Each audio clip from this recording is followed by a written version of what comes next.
That's more like it. Right, let's get back into it. Where was I?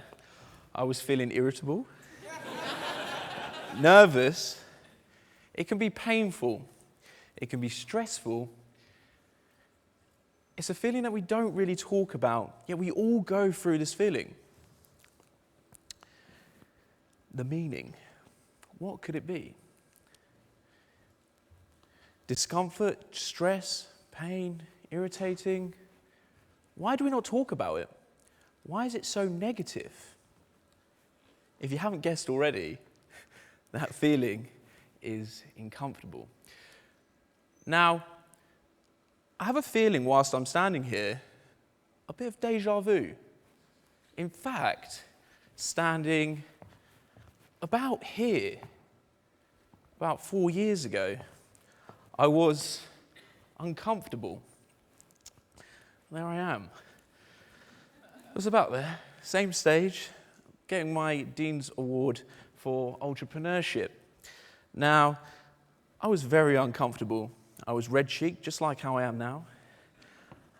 I was nervous, and I was picking up an award in front of so many people. It was pretty scary, to say the least. Have you ever been so nervous that when you smile, it gets stuck? That's the kind of feeling that I was having here.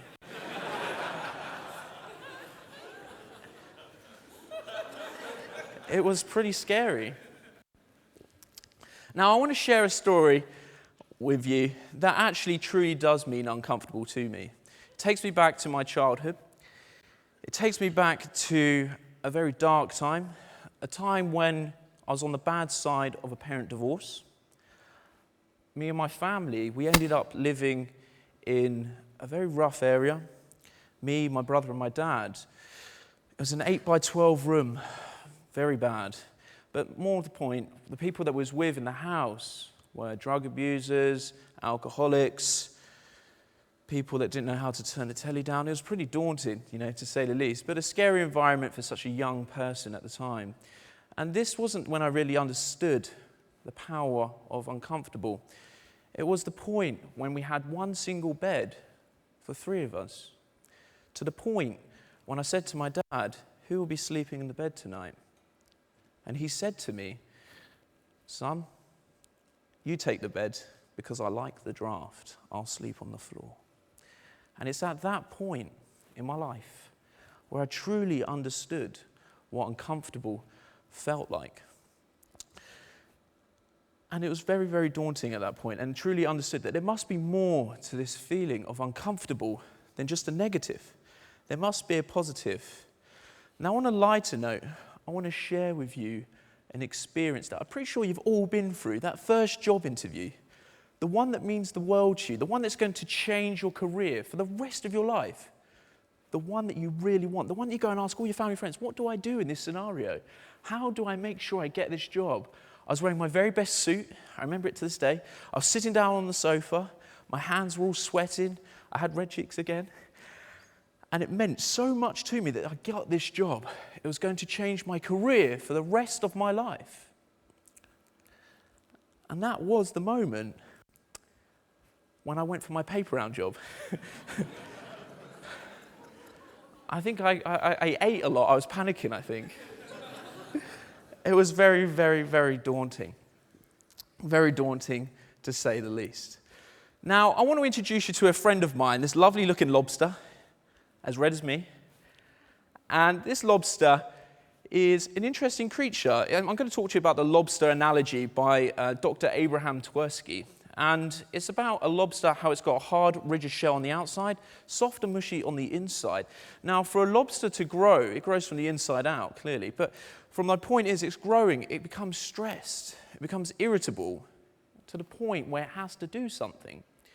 Now, once it feels irritable and stressed, it goes and crawls under a rock and sheds this hard, rigid shell before it grows its new shell and goes back out into the ocean. Now, if we take this simple analogy and move it across to our everyday life, when we feel irritable, when we feel stressed, when we feel nervous, when we feel uncomfortable, we feel there's something wrong with us. And we try to suppress that feeling. We go to the doctors. We go to try to find a way to get rid of that feeling. when really, does it have to be a negative? Could it not mean something else? Could it not mean that we're growing within our environment? Now, I want to share a few experiences that I've gone through in my life to really test myself, to test my mental capacity, but also to test myself physically.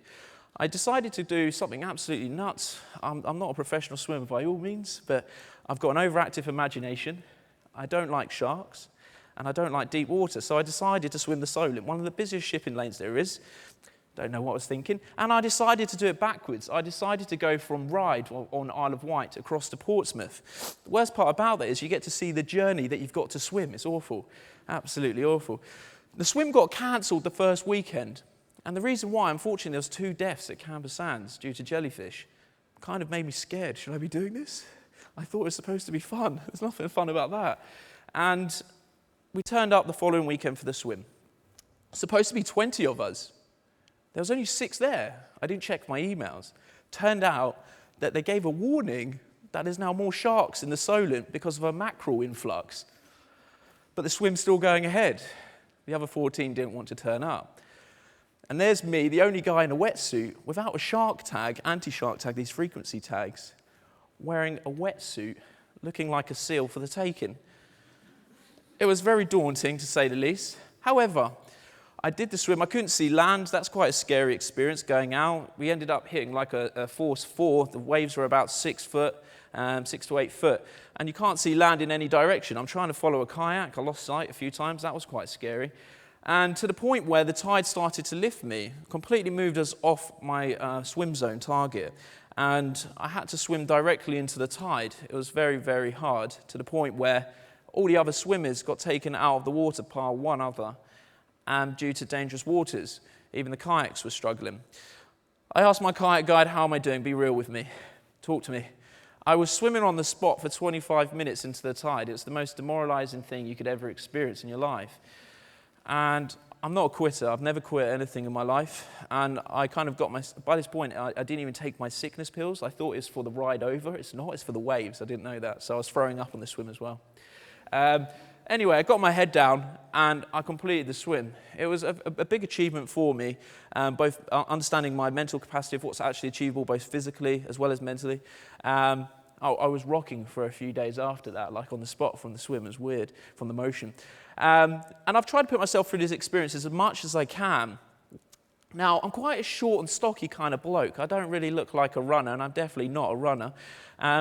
This is me obviously achieving the swim, which is fantastic with my dad and Raj. And this is me going on from being short and stocky, and my company, we decided to go do a run. It was the half marathon kind of fun run. There's not much fun about it, to be honest. It was a hard run, and we managed to achieve it. The guy in the middle ended up having a bit of an issue on the last 3 miles, and we ended up having to carry him to the finish line. But we still managed to come just outside the top 5% of the runners. It was a great experience, and really understood my mental capacity of what I'm able to achieve if I put myself into the unknown, into the uncomfortable. Now, I want to talk to you about a well-known speaker named Tim Ferriss, about fear setting. It's a great theory, and it's how you kind of put yourself out there and define the worst-case scenario. Now, what a lot of people do is when they actually go out into the world, they always go, what if?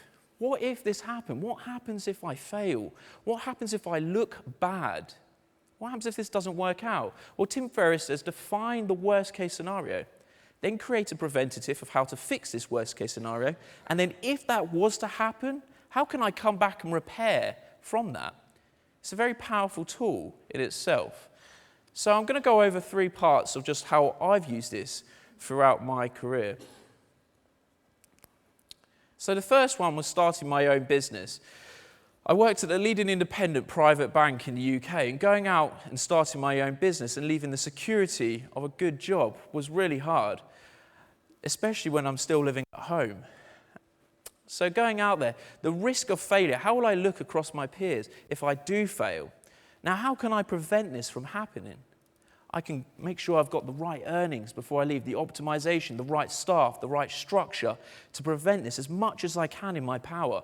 And my repair, make sure I left on a good note from the bank so that I could go back if I ever did fail and re-energize my creativity before going back out into the world. Now, when my business grew to having nearly over 60 staff, I was scared of losing control of my company. I didn't know some of the people that was involved in the company, trading our company capital. I didn't know their names. Were they good? Are they good? Hi, that awkward corridor passing. It was a very interesting part of my life of losing control. And how can I prevent this? Making sure I knew I had the right senior staff members, that these guys were good. These guys were doing exactly what they wanted to do and in the right way. And how could I repair this if I was losing control? Now, the most important one that I've been going through as of lately is risking my entire reputation across both the UK and Europe within my company and setting off and going into a new venture, creating a cryptocurrency. It's a high-risk market, it's highly volatile, it's on the media every single day. It's a topic that is discussed both for its positives in technology and its negatives in risks. I am risking my entire reputation, again, on something that I believe in, putting myself out into the unknown and the uncomfortable. Now, how can I prevent failure when I'm creating a cryptocurrency? Making sure I've got the right team in place, making sure I've got the right KYC, AML, all the correct structure, everything. Repair. Now, if this was to fail, how could I come back from this? How could I recoup losses from investors and pay them back? And making sure that I have all of these in place. And when you take this from Tim Ferriss, from fear setting, I see this as risk setting. You're taking the biggest risk in your life and de-risking it as much as you physically can. It's a smart move. Now, what people do is they actually focus more on the cost of the action at hand rather than the cost of inaction. Have you ever looked at it? What if I didn't take that? What would I do if I didn't do that? How would my life look like 3 months, 6 months, 12 months, 3 years down the line? How would your life look like if you didn't take that action? If you didn't believe in yourself? It's an interesting way to look at things. If I didn't do what I have, then I may not have 60 staff, they may not be employed, they may be working with different people, we may not be changing people's lives, we may not be changing the future of technology, bringing in new technology into the world, bringing a new customer to businesses, creating a decentralized system, a platform that allows bricks and mortar businesses to be able to take payments without the volatility. The stuff that we're doing is absolutely fantastic. And if I didn't take that, how would the environment around me look? What would I be doing now? And actually, sometimes the cost of inaction is more damaging than actually taking that step of action and putting yourself out there into the unknown, into the uncomfortable. Now, I've got a simple system that I've always applied in my business, and that's these 3 things. Give it time. Give it time to believe in yourself. Give it time to prepare for the project that you want to run. Give it time to research, but believe in it, but give it time. People will say, oh, these businesses aren't working well, and what are you up to on Sunday? I'm watching the football. Well, if you want to work on it, put everything you've got into it. Work day and night on it if you believe in it. Put the time out there. The uncomfortable, that's the trigger. That's the part when you know it's time to take that leap. It's the trigger. Now, when you feel so uncomfortable in what you really want to do, that is the time that you leap and you take that step to go out there and you take the action. And that's what I've always applied in my life. Now, Steve Jobs always says that you can't connect the dots looking forward, but you can always connect the dots looking backwards. You have to believe in something, your faith, gut, instinct, something. Now, when I look at my life and I look back at how the dots connect, they connect very clearly. However, I can't connect the dots looking forward, but you have to believe. You have to put yourself out there into the uncomfortable. Now, I've got a saying in life, easy choices, hard life. Hard choices, easy life. It really does resonate. It really does. Now, when you leave this event for this evening, I want you to go out there and I want you to believe in yourself. I want you to look at the uncomfortable because you could thrive in it. The uncomfortable is where people don't go. They see it as a negative, but I've always seen it as a positive. So when you go out there, thrive to be uncomfortable because you never know, you may just grow. Thank you very much.